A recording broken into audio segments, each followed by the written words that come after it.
Okay, let's solve some question based on BPT and converse of BPT. ठीक है. So next 3 or 4 days we will discuss this chapter only. तो एक question मैं लेता हूँ, जैसे एंगल बाइसेक्टर थ्योरम भी बोलते हैं. The internal bisector of an angle of a triangle divides the opposite sides in two segments that are proportional to the other two sides of the triangle. चलिए पहले हम इसका मीनिंग आपको बता देते हैं. मीनिंग इसका क्या होता है, क्योंकि जब भी हम स्टेटमेंट पढ़ते हैं तो आप लोग को समझ में आते. इनका कहने का मतलब है, मान लो कि ये कोई ट्रायंगल है, ये ट्रायंगल है. अब इस ट्रायंगल का कोई एक एंगल का बाइसेक्टर लिया, चाहे बी का लिया, चाहे सी का लिया, चाहे ए का. मान लो ए का बाइसेक्टर लिया है, तो ए का बाइसेक्टर जब आया तो इसने अपोजिट साइड को दो टुकड़ों में बांट दिया. तो इन दो टुकड़ों का रेशियो मतलब B D upon C D वही होगा जो बाकी दो साइड ए बी और ए सी का है. A B upon A C. Suppose ये 2 है, ये 3 है ना, और ये क्या है 4 और 6. ये 4 और 6 है, तो इसका रेशियो क्या है 2/3, तो ये भी 2/3. यानी ये रेशियो, ये उसी रेशियो में बटेंगे जिस रेशियो में इस एंगल को बनाने वाली साइड होती है. ठीक है, तो ये कहलाता है एंगल बाइसेक्टर थ्योरम. चलिए, तो आप इसको प्रूफ कैसे करें. तो गिवन में क्या है, ट्रायंगल एबीसी और AD is bisector of angle A. Proof क्या करना है, B D upon C D equal to A B upon A C. ये हमें प्रूफ करके लाना है. टू प्रूफ, इतना तो क्लियर हो गया. अब प्रूफ करने के लिए हमें कुछ कंस्ट्रक्शन करना पड़ता है. सो कंस्ट्रक्शन में क्या किया, draw C E parallel A D which meets produce B A in E.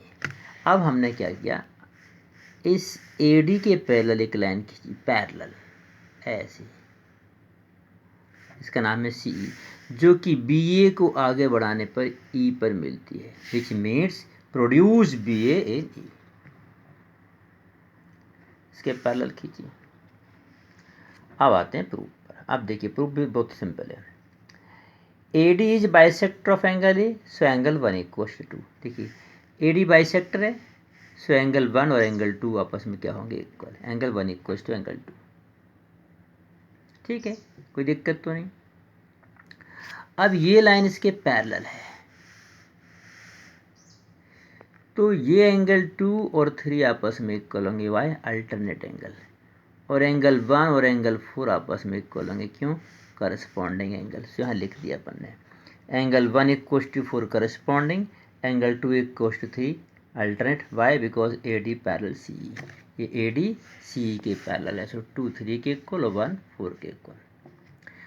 अब जब ये दोनों, ये कहता मैं 2 के इक्वल हूँ, ये कहता मैं 1 के इक्वल हूँ, लेकिन 1 और 2 तो आपस में इक्वल हैं. इसका मतलब एंगल 3 और 4 भी आपस में क्या होंगे, equal. So this implies angle 3 equals to angle 4. Why, because 1 equals to 2. तो 3 और 4 इक्वल हो गए.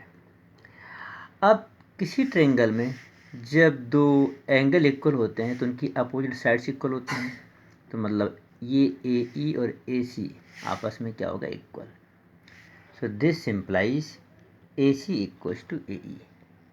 ए C equals to A E, ये आपस में क्या होगा, इक्वल. ठीक है, चलिए यहाँ तक पहुँच गए. फिर से देख लो, 2 इक्वल्स टू 3, 1 इक्वल्स टू 4, और 1 और 2 आपस में इक्वल, 3 इक्वल्स टू 4, इसलिए ए सी इक्वल्स टू ए ई. अब हम पूरे बड़े ट्रायंगल की बात करते हैं. In triangle B C E, in triangle B C E, इस बीच की लाइन को भूल जाओ. इस पूरे बड़े ट्रायंगल में ये क्या है, इसके पैरेलल. तो बीपीटी क्या बोलता है, if a line is parallel to one side it divides to other side in the same ratio. मतलब B D upon C D equal to होगा A B upon A E. This implies B D upon C D equal to A B upon A E, और यहाँ bracket में लिखना पड़ेगा B P T. किस चीज़ से ले रहे हैं इसको लिखना जरूरी है। So A B upon A E equal to B D upon C D. अब इस ए ई की जगह लिख सकते हैं ए सी, क्योंकि ए ई इक्वल टू ए सी है। तो यहाँ ए ई की जगह कर दिए ए सी, तो आ गया A B upon A C equal to B D upon C D. यही तो हमें प्रूव करना था कि A B upon A C equal to B D upon C D. Hence proved. तो इस क्वेश्चन को आप करने की कोशिश करें। एक और क्वेश्चन मैं बताता हूँ और अपने डाउट्स पोस्ट करें। लगातार अभी 2-3 दिन हम लोग सिर्फ और सिर्फ सिमिलर ट्रायंगल को ही टारगेट कर रहे हैं।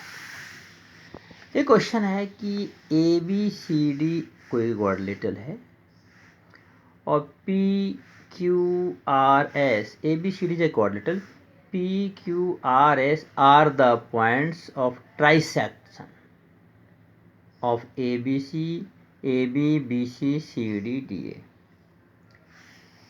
यानी P Q, P A B का ट्राइसेक्शन पॉइंट है, मतलब इसको 3 पार्ट में बांटने वाले का एक हिस्सा है। 1 2 3,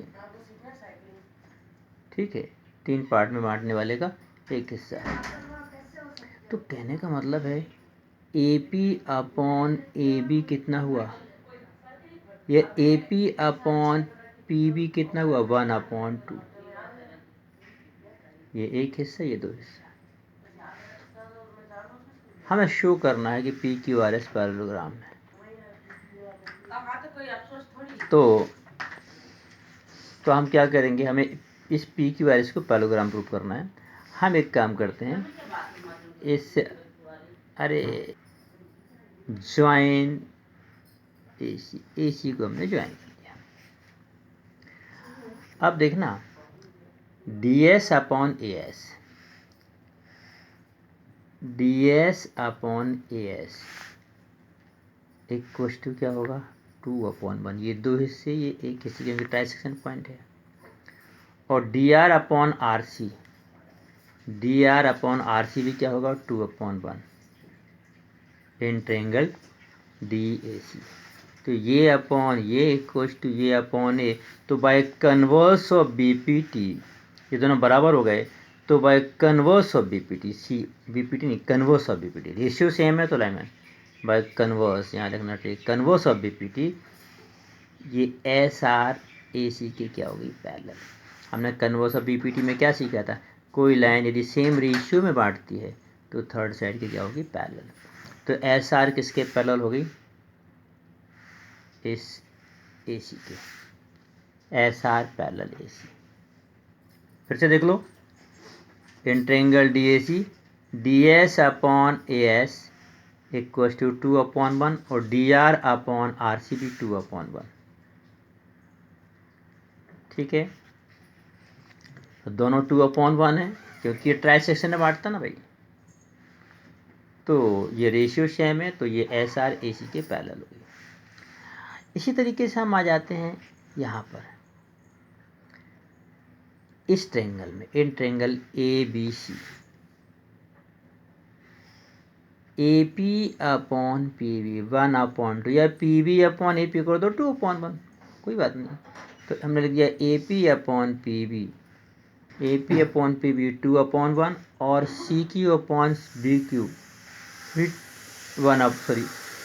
ए पी अपॉन पी बी 1/2, ये 1 हिस्से 2 हिस्से, और C Q upon B Q भी 1/2। तो ये अपॉन है इक्वल टू ये अपॉन हो गए। इसका मतलब है पी क्यू भी किसके पैरेलल हो गई, ए सी के। तो पी क्यू भी ए सी के पैरेलल है और एस आर भी ए सी के पैरेलल है। दिस सिंप्लाइज क्या हो जाएगा, this simplifies S R parallel P Q. यहाँ से एस आर किसके पैरेलल आई थी, ए सी। यहाँ से पी क्यू किसके पैरेलल आई, ए सी के। इसका मतलब ये सेकंड इक्वेशन और ये फर्स्ट और सेकंड से पी क्यू और एस आर आपस में क्या हो गए पैरेलल।